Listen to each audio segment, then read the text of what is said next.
Hello, സന്ധ്യയ്ക്കൊരു ചക്ക പറിക്കാൻ ഇറങ്ങിയതാ കേട്ടോ. കണ്ടോ എന്തൊരു ഒച്ചയല്ലേ. ഇവിടേക്ക് ഇതിന് കീരാങ്കിരി എന്നാണ് കേട്ടോ പറയാ. നിങ്ങളുടെ നാട്ടിൽ ഈ സാധനത്തിന് എന്താ പറയാ? ഈ കിരി കിരി കിരി കിരി എന്ന് കരയുന്ന സാധനത്തിന് ഈ മണ്ണട്ട എന്നൊക്കെ പറയുന്ന സാധനം ഇതാണെന്ന് എനിക്കറിയില്ല കേട്ടോ. നമ്മുടെ നാട്ടിൽ ഇനി കീരാങ്കിരി എന്ന് പറയും. അത് കരയുന്ന ഒച്ച കേട്ടിട്ട് കിരി കിരി കിരി ആ ഒച്ച കേട്ടിട്ട് പറയുന്നതാണേ. സന്ധ്യയായി ഇറങ്ങിയപ്പോൾ ഇതാ ഏകദേശം ഇരുടായി തുടങ്ങി. അടുത്തട്ടോ ഫുള്ള് കാട.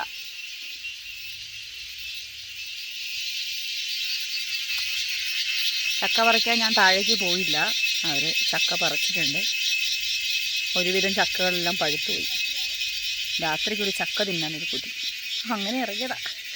ഭയങ്കര കൊതിക്ക്. അയ്യോ, ചക്ക പറിച്ച ആൾക്കാർ വരുന്നുണ്ട്. ആ കാണുന്ന ചക്ക പഴുത്തുപോയി കേട്ടോ. അതുകൊണ്ട് അത് നമ്മൾ താൽക്കാലികമായി ഒഴിവാക്കി. ചക്ക കിട്ടി, ചക്ക കിട്ടി, ചക്ക കിട്ടി. ഇതേ വരുന്നു നമ്മുടെ ചക്ക. എന്തോരൊച്ചപ്പാടായിട്ട് നിങ്ങൾ. കൊതുകാണെങ്കിൽ ഭയങ്കരം. നല്ല കാടാട്ടോ ഇവിടെ. നമ്മുടെ വീടിൻ്റെ അടുത്തുള്ളൊരു പറമ്പാണേ.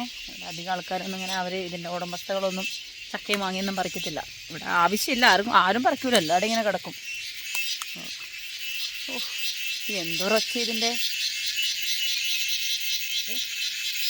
നിങ്ങളുടെ നാട്ടിലുണ്ടോ ഇതുപോലെ ശബ്ദമുണ്ടാക്കുന്ന ഈ കീരാങ്കിരി? അയ്യോ, എന്നെ കണ്ടപ്പോൾ അത് പറന്നുപോയി. ഒരെണ്ണത്തിന് ചെറുപ്പത്തിലൊക്കെ ഇതിൻ്റെ ശബ്ദം ഇങ്ങനെ കേൾക്കുമ്പോൾ പേടി വരുമായിരുന്നു. പിന്നെ അതിനെ പിടിച്ചിട്ട് നമ്മുടെ തീപ്പെട്ടീൻ്റെ കമ്പിൻ്റെ ഉള്ളിൽ വെച്ചിട്ട് കമ്പ് വെച്ചിട്ട് കുത്തും വാലിന്. അപ്പോൾ അത് പിന്നെ കിരികിരിന്ന് വച്ചുണ്ടാവുമല്ലോ. ഇപ്പം എന്താല്ലേ പച്ചപ്പൊക്കെ. ശരിക്കും കാട് പോലെയാണ് കാണുന്നുണ്ട്.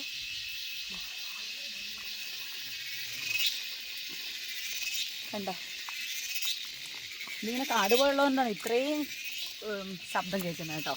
നമ്മുടെ വീടിൻ്റെ അടുത്തൊന്നും ഇത്രയില്ല. ഈ ഭാഗത്ത് ഇങ്ങനെ ആൾതാമസമൊന്നും ഇല്ലാതെ ഒരു കുറേ ഏക്കർ കണക്കിന് ഭൂമി വെറുതെ അനാവശ്യമായിട്ട് ഇങ്ങനെ കിടക്കും കേട്ടോ. ആരും ഒന്നും കൃഷി ചെയ്യുന്നില്ല, ഒന്നും ചെയ്യുന്നില്ല. കുറേ മരങ്ങളൊക്കെ ആയി. കണ്ടോ, തൊഴിലുറപ്പുള്ള സമയത്ത് കളച്ചിടും, അത്രമാത്രം. വേറെ ഒന്നുമില്ല. വേറെ ഒരു പരിപാടി ഇതിനകത്ത് ചെയ്യലില്ല കേട്ടോ. പിന്നെ നമ്മുടെയൊക്കെ ചില എല്ലാ വീടിൻ്റെയും, മറ്റുള്ള നാട്ടിൽ എനിക്കറിയില്ല, വയനാട്ടിലൊക്കെ ഒരുവിധം എല്ലാ സ്ഥലത്തും ഇങ്ങനെ കുറേ കാട് പിടിച്ച് കിടക്കുന്ന സ്ഥലങ്ങളുണ്ടാവും. ആരും ഉപയോഗിക്കാണ്ട് അല്ലെങ്കിൽ അതിനകത്ത് കൃഷിയൊന്നും ചെയ്യാണ്ട് ഒഴിവാക്കിയിട്ട പോലത്തെ ഒരുപാട് സ്ഥലം കേട്ടോ. സന്ധ്യയായി തുടങ്ങി, അത്യാവശ്യം ഇരുടായി.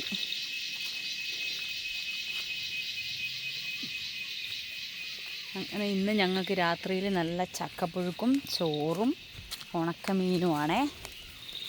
അപ്പം നിങ്ങൾക്ക് രാത്രിയിൽ ഇങ്ങനെ ചക്കയൊക്കെ കഴിക്കാൻ ഇഷ്ടമാണോ? എന്നെപ്പോലത്തെ സന്ധ്യയായി കഴിയുമ്പോൾ ചക്ക കഴിക്കാനുള്ള ഭ്രാന്തുള്ള ആൾക്കാരൊക്കെ ആണോ?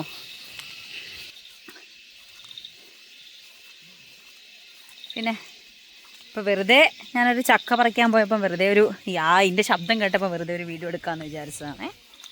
അപ്പം വേറെ എന്താ, എല്ലാവർക്കും സുഖമല്ലേ? ഇന്ന് ലേശം മഴയൊക്കെ കുറവുണ്ട്, ചെറിയൊരു വെയിലൊക്കെ ഉണ്ടായിരുന്നു. കാറ്റും ഇന്ന് തീരെ ഇല്ല കേട്ടോ. ഇന്ന് അടിച്ചിട്ടില്ല. ഇനിയിപ്പോൾ രാത്രി ആയി കഴിയുമ്പം കാറ്റ് തുടങ്ങുമെന്ന് അറിയില്ല. ഇവിടെ നടക്കാൻ വയ്യ, ഭയങ്കര. കണ്ടോ എന്ത് കനത്തിലാണ് പുല്ലിരിക്കുന്നതിന്. ഇതെൻ്റെ മഹാൻ, ഇളയ മഹാൻ. ഇതൊരു റബ്ബർ കണ്ടിയാണേ. ഇവിടെയും അവരിപ്പോൾ വെട്ടില്ലല്ലോ, അതുകൊണ്ടാണ് ഇങ്ങനെ വൃത്തിയാക്കാതെ പുല്ലൊക്കെ പിടിച്ചിരിക്കുന്നത്. ആരോ പുല്ല് വെട്ടിയിട്ടുണ്ട് പശുവിന്. കണ്ടോ, നമ്മളെ ആൾക്കാരൊക്കെ താമസിക്കുന്ന സ്ഥലത്തേക്ക് എത്തുന്നതിനനുസരിച്ച് ആ കീരാങ്കിരീൻ്റെ ശബ്ദമില്ല. അപ്പോൾ എല്ലാവർക്കും അടുത്തൊരു വീഡിയോയിൽ കാണുന്നവരെ ബൈ. ഞാൻ പോയി ചക്കയൊക്കെ പുഴുങ്ങി തിന്നിട്ട് അഭിപ്രായം പറയാം കേട്ടോ. ടാറ്റാ.